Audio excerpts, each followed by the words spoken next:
నమస్తే, welcome to Liya news. ఏపీలో జరిగిన సార్వత్రిక ఎన్నికల విధానం తప్పు అంటూ వైసీపీ ఇప్పటికీ ఆరోపణలు చేస్తోంది. దీంతో పాటు దాన్ని జగన్మోహన్ రెడ్డి గారు కూడా సమర్థించుకుంటూ వచ్చారు. మరి ఇప్పుడు పార్లమెంట్లో ఎలక్షన్ చీఫ్ కమిషనర్ పై ప్రతిపక్షాలు అభిశంసన తీర్మానం పెడుతున్నాయి. మరి దీనికి జగన్మోహన్ రెడ్డి గారు మద్దతు ఇస్తారా, ఇవ్వరా అన్నమాట మనం కాదు, స్వయంగా ఆయన చెల్లెలు షర్మిల గారే అడుగుతున్నారు. మరి దీనికి వైసీపీ నుంచి కావచ్చు, జగన్మోహన్ రెడ్డి గారి నుంచి ఎలాంటి సమాధానం వచ్చే అవకాశం ఉంది? ఈసారి ఆయన ప్రవర్తించే తీరుపైనే ప్రజలందరి దృష్టి కూడా ఉంది. సో అసలు ఏం జరగబోతుంది అన్న విషయాలు తెలుసుకుందాం. మనతో పాటు ఉన్నారు ప్రముఖ ఆర్థిక, రాజకీయ, సామాజిక విశ్లేషకులు రాజేష్ అప్పసాని గారు. నమస్కారం సార్. నమస్కారం సార్. జగన్మోహన్ రెడ్డి గారిని గతం నుంచి మనం చూస్తూనే ఉన్నాం. పార్లమెంట్లో కానీ ఎక్కడ ఏ బిల్లు పెట్టినా కూడా బయట ఒక మాట, పార్లమెంట్లో ఒక మాట ఆయన పార్టీ శ్రేణులు మాట్లాడటం, చేయటం కూడా. సో ఇప్పుడు మరి ఆయన ఖండిస్తూ వస్తున్నారు. ఏపీలో జరిగిన ఎన్నికలను విధానం తప్పు అంటున్నారు. మరి ఇప్పుడు ఏంటి పరిస్థితి, ఎలా ఉండబోతుంది? ఆయన మద్దతు ఇస్తారు అంటారా, మరి 2 నాలుకల ధోరణి దీంట్లో కూడా అవలంబిస్తారంటారా? మీరేం చెప్తారు? గడిచిన కొన్నాళ్ళుగా వైసీపీ నాయకుడు జగన్మోహన్ రెడ్డి గారు ఎక్కడ పర్యటించినా వాళ్ళ శ్రేణులు ఇలా ప్లే కార్డులు పట్టుకొని 2029 జగన్మోహన్ రెడ్డి 2.0, ఒకసారి జగన్మోహన్ రెడ్డికి ఎన్నికలలో మ్యాజిక్ ఫిగర్ 88 దాటిన తర్వాత నుంచి రాష్ట్ర వ్యాప్తంగా ఉన్న తెలుగుదేశం శ్రేణుల్ని గంగమ్మ జాతరలో పొటేళ్ల తలలు నరికినట్టుగా రప్పామని తలలు నరుకుతామని చెప్పని స్టేట్మెంట్లు ఇస్తూ ఉన్నారు. ఆఖరికి ఈరోజు ఉదయం కూడా రేపల్ల ఇన్ఛార్జి అతను ఫ్లెక్సీ లేదో మున్సిపల్ అధికారులు తీసేశారు అని చెప్పని శ్రేణులతో రోడ్డు మీద ర్యాలీ తీసి రప్పా అని చెప్పని స్లోగన్స్ ఇచ్చుకుంటా, అక్కడ పోలీసుల్ని దూషిస్తా, సిఐని బెదిరిస్తా, అక్కడ ఉన్న తెలుగుదేశం ఫ్లెక్సీల్ని చించేస్తా హంగమా సృష్టించే ప్రయత్నం చేశారు.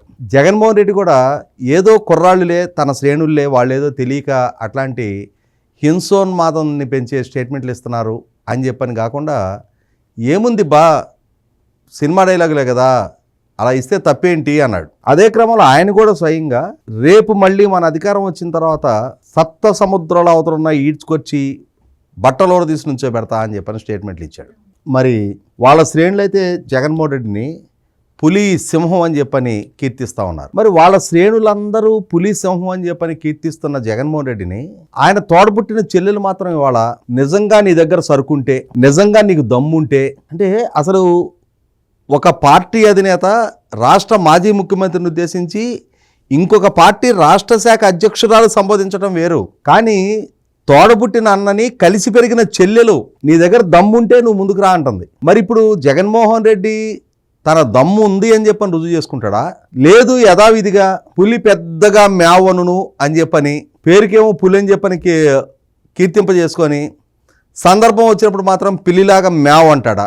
ఎందుకంటే మనం కేంద్ర ప్రభుత్వం దగ్గరతో వ్యవహార శైలి ఏ సందర్భంలో జగన్మోహన్ రెడ్డి అక్కడ ఆయన పార్టీ వైపు నుంచి కేంద్ర ప్రభుత్వం ప్రతిపాదించిన బిల్లులకు కానీ, కేంద్ర ప్రభుత్వం నిలబెట్టిన అభ్యర్థులకు కానీ ఎంత ఏకపక్షంగా మద్దతు ప్రకటిస్తూ వస్తున్నాడో చూస్తూ ఉన్నాం మనం. మీరు ఇందాక ప్రస్తావించినట్టుగానే 2024 జూన్ 4 సాధారణ ఎన్నికల ఫలితాలు విడుదల కాగానే అదే రోజు సాయంత్రం ఒక ప్రెస్ మీట్ పెట్టాడు. ఆ ప్రెస్ మీట్లో మనం ఇచ్చిన సంక్షేమ పథకాలన్నీ ఏమైనాయి, మన అక్కచెల్లెమ్మలందరూ ఏమైపోయారు, ఇవాళ షర్మిల అదే అంశాన్ని ప్రస్తావించారు. నా అక్కచెల్లెమ్మల ఓట్లన్నీ ఏమైనాయి అన్నావు కదా, ఏడ్చావు కదా, ఈవీఎంలు ట్యాంపర్ జరగటం ద్వారా ఎన్నిక జరిగిందని ఏడ్చావు కదా, చాలా పరుషైన పదజాలం వాడింది ఆవిడ. నీ దగ్గర దమ్ముంటే ఇవాళ పార్లమెంటులో ప్రతిపక్షాలు chief election commissioner Gyanesh Kumar మీద అభిశంసన తీర్మానం ఇచ్చున్నాయి. దానికి మద్దతుగా సంతకం చేపించు నీ లోక్సభ సభ్యుల చేత. నీకు రాజ్యసభలో 7 సభ్యులు ఉన్నారు, లోక్సభలో 4 సభ్యులు ఉన్నారు. వాళ్ళతో ఆ తీర్మానానికి మద్దతుగా సంతకాలు చేపించు. ఇవాళ నువ్వు దానికి తీర్మానానికి మద్దతు తెలపలేదు అనుకో, మరి ఆ రోజు ఎలక్షన్ కమిషనర్ మీద, ఎలక్షన్ కమిషన్ ద్వారా నిర్వహించిన ఎన్నిక మీద, ఆ ఎన్నికల ఫలితం మీద నువ్వు చేసిన ఆరోపణలైనా తప్పు కావాలి. నిజంగానే ఎలక్షన్ కమిషను నీకు పడాల్సిన ఓట్లని ఫ్యాబ్రికేట్ చేసి, మ్యానిపులేట్ చేసి, నీ ప్రత్యర్థులకు పడేలాగా చేసి, వాళ్ళకి విజయం దక్కింపజేసి, నువ్వు నిజమైన బాధితుడు అని చెప్పి నీకు నువ్వు ఫీల్ అవుతుంటే ఇప్పుడు వచ్చి ఆ ఎలక్షన్ కమిషన్ వ్యతిరేకంగా పెట్టిన తీర్మానానికి మద్దతు ఇవ్వు అంటే, ఇవాళ షర్మిల గారి స్టేట్మెంట్ తోటి సహజంగానే కేంద్ర ప్రభుత్వం దగ్గర సాగిలపడి బాంచన్ని కాల్ముక్తా అనే స్థాయి బానిసత్వాన్ని దశాబ్దాల తరబడి ప్రదర్శిస్తూ వస్తున్న జగన్మోహన్ రెడ్డి, ఆనాడు యూపీఏ ప్రభుత్వం అయినా, ఇవాళ ఎన్డీఏ ప్రభుత్వం అయినా, ఆ రోజు యూపీఏతో విభేదించి బయటకు వచ్చాడు, కానీ వాళ్ళ ద్వారా ప్రతిపాదించబడ్డ రాష్ట్రపతి అభ్యర్థికి జైలు నుంచి అనుమతి తీసుకొని వచ్చి ఓటేశాడు. వాళ్ళు రాష్ట్ర విభజన బిల్లు పెడితే పార్లమెంట్లో ఉండి సోనియా గాంధీ గారికి వ్యతిరేకంగా గొంతెత్తితే ఏమొద్దు అని చెప్పని సమైక్యాంధ్ర నా నినాదం అని చెప్పని ఇక్కడ రాష్ట్రంలో ఉద్యమాలు చేస్తున్నానని చెప్పి రాష్ట్ర విభజన చట్ట బిల్లు ఆమోదం సందర్భంగా మాత్రం మిన్నకుండిపోయాడు. ఆ తర్వాత ఎన్డీఏ, తెలుగుదేశం, భారతీయ జనతా పార్టీ కలిపి రాష్ట్రంలో 2014లో అధికారంలోకి వచ్చారు. తెలుగుదేశం ఎంపీల కంటే ముందు ఈ ఎంపీలు తీసుకొని ఢిల్లీ వెళ్ళి అంశాల వారీగా నరేంద్ర మోడీ గారికి మద్దతు ఇస్తా అని చెప్పని స్టేట్మెంట్ ఇచ్చి వచ్చాడు. ఆ 5 సంవత్సరాలు తర్వాత 1924 తాను అధికారంలో ఉన్న 5 సంవత్సరాలు కేంద్ర ప్రభుత్వం ప్రతిపాదించిన ప్రతి బిల్లుకి మద్దతు ప్రకటిస్తూ వచ్చాడు. మళ్ళీ 24 ఎన్నికల్లో తెలుగుదేశం, భారతీయ జనతా పార్టీ కలిపి ఇక్కడ రాష్ట్రంలో కేంద్రంలో అధికారంలో ఉన్నారు. ఇవాళ కేంద్ర ప్రభుత్వానికి వ్యతిరేకంగా అంటే రాష్ట్రంలో నువ్వు విభేదిస్తున్న తెలుగుదేశం పార్టీ కూడా అధికారిక భాగస్వామిగా ఉన్న కేంద్ర ప్రభుత్వం ఆ పార్లమెంటులో నేటి ఎలక్షన్ కమిషనర్కి వ్యతిరేకంగా అభిశంసన తీర్మానం పెట్టారు. ఆ తీర్మానానికి మద్దతు ఇస్తున్నావా ఇవ్వట్లేదా, నీకు దమ్ముందా లేదా?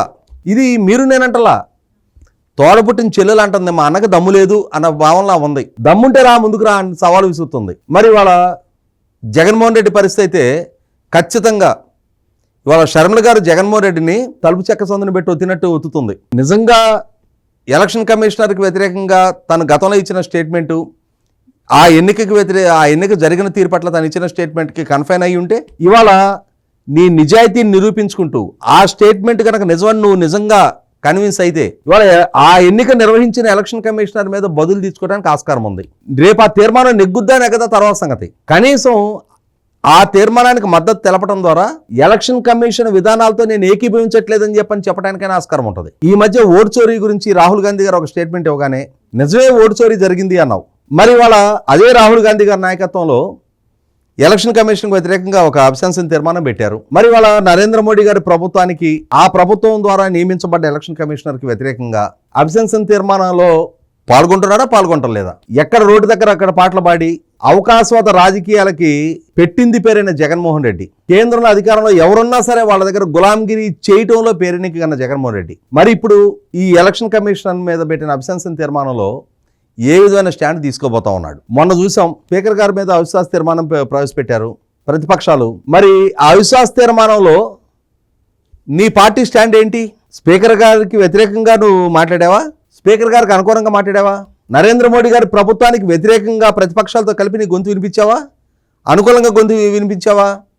ఖచ్చితంగా అనుకూలంగా గొంతు వినిపించావు. కాబట్టి ఆ అంశంలో నువ్వు దమ్ము లేనాడు అని చెప్పని తేలిపోయింది. ఇప్పుడు ఈ అంశంలో నువ్వు దమ్ము గలాడివా కాదా? ఓ పక్క చూస్తే నీ సోషల్ మీడియాలో, నీ యూట్యూబర్సు, నీ సొంత మీడియాలో నీకు విపరీతమైన ఎలివేషన్ ఇస్తా వస్తున్నారు కదా. వీరుడు, సూర్యుడు, ధీరుడు. మరి వాళ్ళ ఆ వీరాది వీరుడువా సోరాది సూర్యుడువా తేల్చు. ఇవాళ మీ చెల్లెలు విసురుతున్న సవాళ్ళకి స్పందించు. నేనెవరిని కేర్ చేయను, నా పార్టీ విధానం ఇది అని చెప్పని ఒక స్పష్టతతో. లేదా జీవితకాలం నేను కేంద్రంలో అధికారంలో ఎవరున్నా సరే వాళ్ళ గులాంగిరి చేయాల్సిన దుస్థితి నాకుంది, నా పరిస్థితి అర్థం చేసుకోండి, నేను ఇక్కడ మాత్రం ఈ స్టేట్మెంట్లు ఇస్తా, అక్కడికి వెళ్ళి మాత్రం వాళ్ళకి వంగి పాదాలకు నమస్కారం చేస్తా.